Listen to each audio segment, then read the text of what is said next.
Hi, my name is Diego from the Hit Music Studio, and in this video, I would like to help you play the song Uptown Funk, and this is our version here at the Hit for our jam sessions. So, if you are, I guess, new to our channel, we would like to say that this is a way that we simplify the songs so our students can play and have a little bit of the fun of playing with other people their age and other instruments. So that is a little bit of what we do here.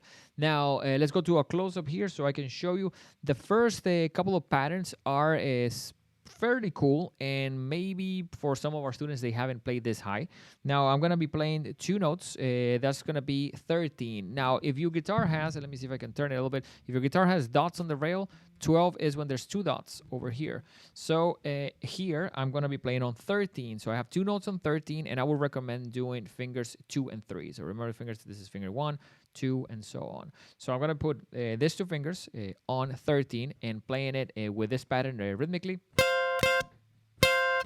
And I'm gonna change there. My first finger is gonna take over and play 12 on the second string. And that last one is 4 times of 12 and 13. So the pattern, if I play it with drums here, I have a little beat. You can hear how I'm gonna have to let it go for 4 bars without playing. It's important to count them. So it's gonna be 1, 2, 3, 4, 2, and then 3, and then 4. And I start with the guitar here.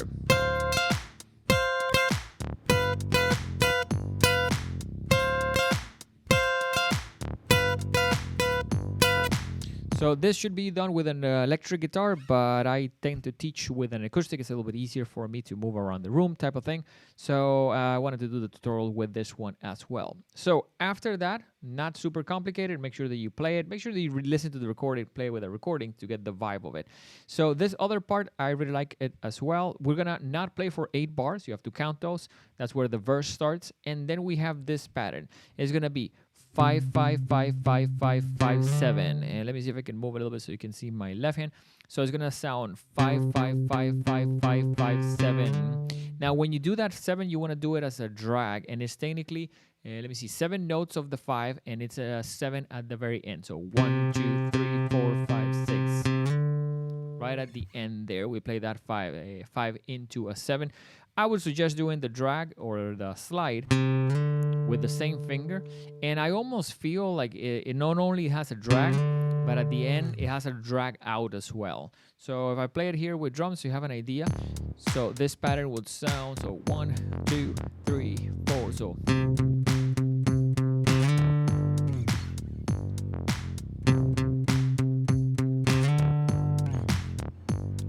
now that repeats 4 times. Here, a couple of little things that I'm doing. I'm muting the string by putting my palm on the guitar. So you put a little bit of this part, I guess, of your hand into the string to mute it a little bit. It's a little bit of almost like a dial. If you put too much of it, you're not gonna get any sound. And it's really, you have to look into the guitar. Where do you put a little bit of pressure to mute the guitar and get a cool sound? But that should be another very cool part. This song is a cool song to keep track of where you are. You have to count because you're not playing all the time, but the parts that you're playing are pretty cool. So let's go to the next thing. The next thing, and this is a little bit of like our way of doing it, is going to start on 5, and you're gonna do almost one of the patterns that we have in some of our exercises in the book. We're gonna do 5 twice, 6, 7, 8. So we're doing 8th notes going up using all of the frets in 2 each. So 5, 5, 6, 6, 7, 7, 8, 8. After that, we're gonna do the same pattern, but I'm gonna move 1 fret over and 1 string down. Let's do 4, 4, 4, 4, 5, 5, 6, 6, 7, 7. We're actually doing a chromatic scale. And after that, I'm gonna do 1 more string down and then also a fret over. So this will be 3, 3, 4, 4, 5, 5, 6, 6. So if I played all of that combined, and I'll try to do it here with a drum beat that is a little bit slower, it will sound like this.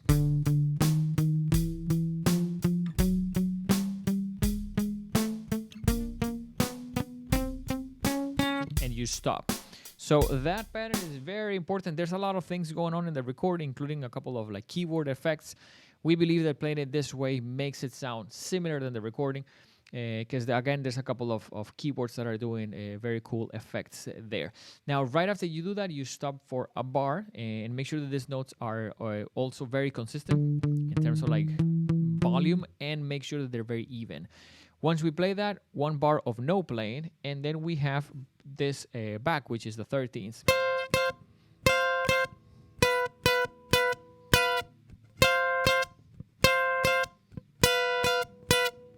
That goes multiple times, and then we wrote for you guys to play a power chord. Down, up, down, up, down, up. It's technically 6 strokes, because we want you to be able to play this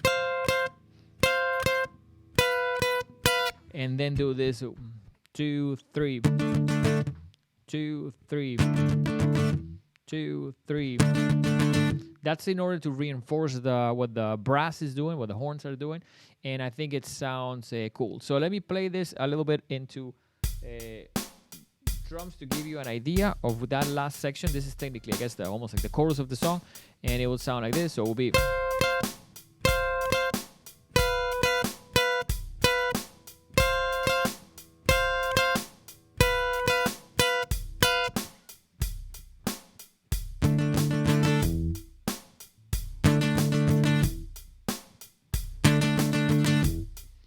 That goes 3 times, and then there's a couple things that happen with the drums. We stopped again, start again on the next verse. So with those sections and repeating them throughout the song, you should be able to play the whole thing.